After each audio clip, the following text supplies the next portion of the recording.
자, 이런 일을 하기 위해서 방법론이 필요하다는 거죠. 메서드. 근데 하이데거는 존재 물음의 방법론은 현상학적 방법이라고 못을 받고 있습니다. 페노메놀로기죠. 현상학적 방법. 그리고 하이데거에게서는 현상학은 철저하게 방법 개념이에요. 하이데거는 현상학은 방법이라고 이야기를 하고 있습니다. 그럼 현상학이 뭐냐? 현상학은 사태 자체로 쭈덴 자켄 젤브스트라고 하는 현상학의 구호로 하이데거는 현상학을 이해하고 있습니다.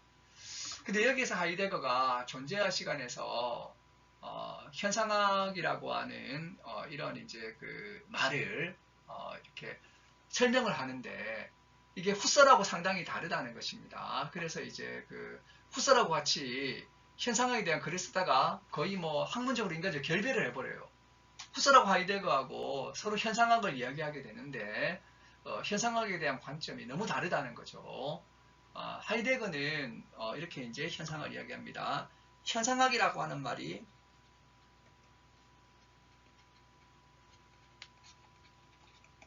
이 페노메놀로기라고 하는 말입니다. 이 말은 이제 페노멘하고 로기 라는 말이 이제 합쳐진 거죠. 이 두 단어는 그리스어 파이노메논 하고 로고스란 말이 합쳐진 겁니다. 이 파이노메논에서 페노멘이라는 말이 나왔고요. 로고스라는 말에서 로기라는 말이 나왔다는 거죠. 그래서 하이데거는 현상학에 대해서 어원 분석을 하는 거예요. 어원 분석. 일종의 말놀이라고도 할 수 있는데요. 이게 이제 하이데거 후기 사상에서 굉장히 두드러진 특징이 됩니다. 자, 그런데 여기에서 파이노메논이란 말이 나오죠. 이 말은 파이네스타이라는 말에서 나왔어요. 이 파이네스타이 이렇게 쓰죠. 파이네스타이.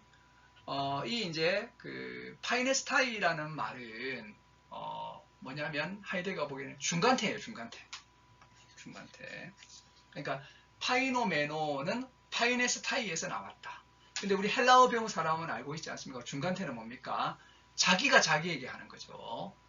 자기가 남에게 하면 능동태, 남이 자기에게 하게 되면 수동태, 자기가 자기에게 하면 중간태인 거죠. 이게 뭐냐면 자기가 자기를 나타내는 거예요. 그러니까 이게 이제 바로 현상이라고 하는 말이 되는 거죠. 이 현상. 자기가 자기를 나타내준다. 스스로를 내보여준다. 이것이 이제 바로 그 형식적인 현상 개념이 된다는 것입니다. 현상은 뭔데? 내가 나를 내보여주는 거죠. 내가 나를 내보여주게 된다. 그래서 이제 이런 현상 개념을 일단 칸트하고 또 연관을 좀 지어보는데요. 칸트에게서는 경험적 직관을 통해서 존재자를 이해하는 것이 있습니다. 이걸 통속적 현상이라고 불러요. 그런데 통속적 현상에서 자신을 내보여주는 것이 직관의 형식들이 있습니다. 이것이 이제 칸트는 뭐라고 부르냐면 시간과 공간이라고 불러요. 이걸 감성 형식이라고 보통 부릅니다.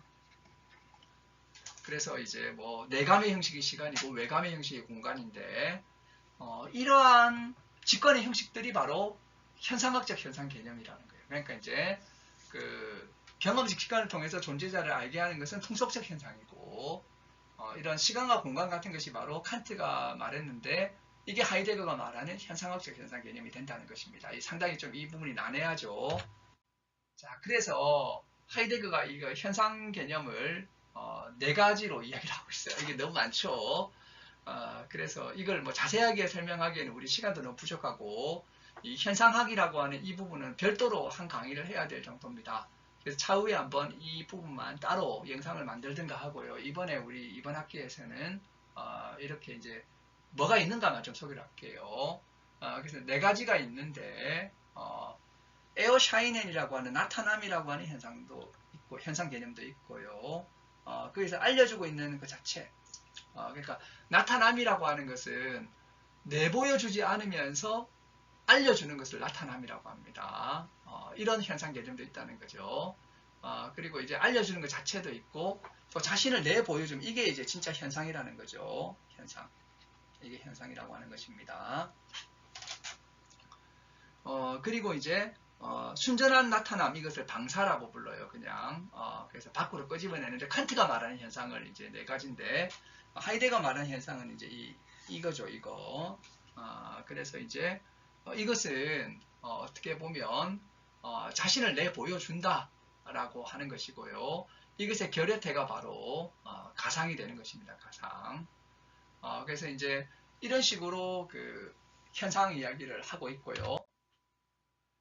그리고 로고스라고 하는 개념이죠. 로고스. 이것은 이제 현상학 할 때, 학이 바로 이제 로고스인 거죠. 로기라는 말이 로고스에서 나왔으니까. 아리스토텔레스는 이 로고스를 아포판시스라고 불렀어요. 이게 아포판시스입니다. 그래서 이제 일종의 뭐 진술 같은 거죠. 진술. 근데 이 아포판시스라고 하는 말은 아포파이네스타이 이런 거죠. 이 아포파이네스타이라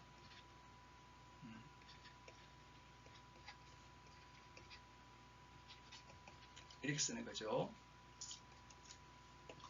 이 말에서 아포판시스라고 하는 말이 나왔다는 것입니다.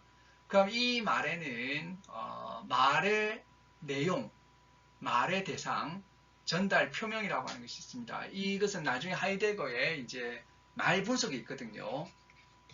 말 분석할 때 이 이야기들이 그대로 나오게 됩니다.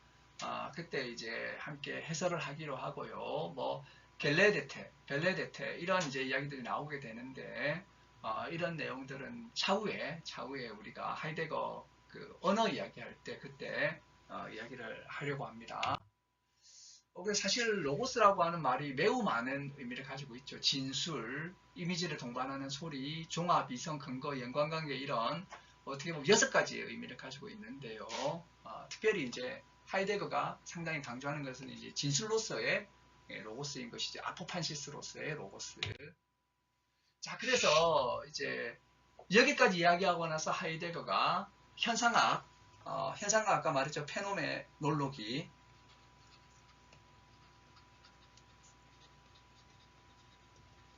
이것은 뭐라는 거죠? 파이노메논 플러스 로고스. 파이노메논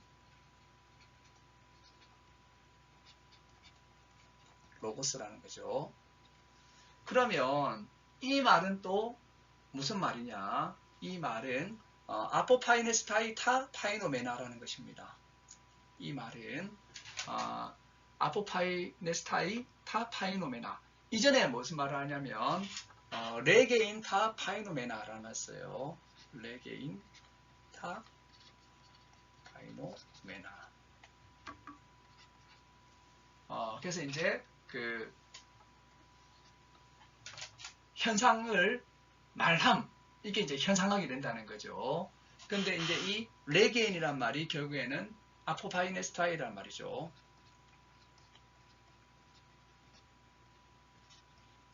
그래서 아포파이네스타이 타 파이노메나, 아포파이네스타이 타 파이노메나, 이게 이제 바로 현상학이 된다는 것입니다. 현상학. 자, 그럼 이것을 번역하면 어떻게 되느냐? 자신을 내보이고 있는 그것을, 이게 이제 스스로 자기를 나타내 보이는 것을 현상이라고 했죠. 자신을 그것 자체에서 내보이듯이 그렇게 자체에서 내보이게 해줌. 이게 이제 아포파이네스타이라는 말입니다. 이게 바로 이제 현상 개념, 이게 사태 자체로라는 거죠. 이걸 뭐라고 하냐면 형식적인 현상 개념이라고 불러요. 형식적인 현상 개념. 그러면 현상학적인 현상 개념은 뭐냐? 은폐되어 있지만 자신을 내보이는 것. 은폐되어 있지만 자신을 내보이는 것. 이것을 이제 현상학적 현상 개념이라고 부르고 있다는 것입니다. 그럼 현상학적 현상은 뭐냐? 바로 존재자의 존재라는 것입니다. 존재자의 존재. 그래서 자신을 내보이는 것으로서의 존재자의 존재. 존재의 의미. 존재의 변형태, 파생태, 이 전체가 바로 이게 이제 바로 그 현상학적인 현상 개념이 된다는 거죠. 그래서 존재론은 현상학으로만 가능하다고 하이데거는 이야기를 하고 있습니다. 자, 그래서 이렇게 그 방법론을 현상학으로 설명을 했고요. 그리고 나서 하이데거는 이 현상학이 또 해석학이더라 이런 말을 한다는 거예요. 그래서 그 현상과의 만남의 양식에서 주어지고 설명 가능한 것을 현상적이라고 했죠. 그리고 이제 개념성을 이루는 것을 현상학적, 아까 현상적, 현상학적 이렇게 이야기를 했던 거죠. 근데 이런 현상학적 기술의 방법론적 의미는 해석이다. 헤르메 뉴에일이라고 하는 이런 이제 헤르메 노이엔 이렇게도 이제 말하기도 하는데 헤르메스 이런 이제 그 해석이 된다는 것입니다. 그래서 이제 현존재의 현상학은 낱말의 근원적 의미에서 해석학이다. 그래서 이제 뭐라고 하는 거죠? 해석학적 현상학이라고 부르는 거죠. 그래서 후설의 현상학과는 다른 하이데거의 현상학을 이름하여 뭐라고 부르냐면 해석학적 현상학이라고 부른다는 것입니다. 그래서 현존재의 현상학에서는 존재의 본래 의미와 현존재의 고유한 근본 구조들이 알려지게 되고 모든 존재론적 탐구의 가능 조건을 정리 작업하게 되고 실존의 실존성에 대한 분석론이 제기되면서 이런 과업들은 다 하나의 이제 해석학으로서 이해될 수 있다고 하는 거죠. 그래서 딜타이라고 하는 사람이 역사학적 정신과학 방법론 이게 이제 중요한 이제 해석학의 역사에서 중요한 방법론인데 이런 딜타이의 역사학적 정신과학 방법론으로서의 해석학은 현존재 분석론의 뿌리를 받고 있다고 하는 것입니다. 여기서 이제 역사성을 강조했다면 이것은 현존재 분석론의 실존성하고 시간성의 뿌리를 받고 있다고 하는 것이죠. 이게 이제 하이데거의 이야기입니다.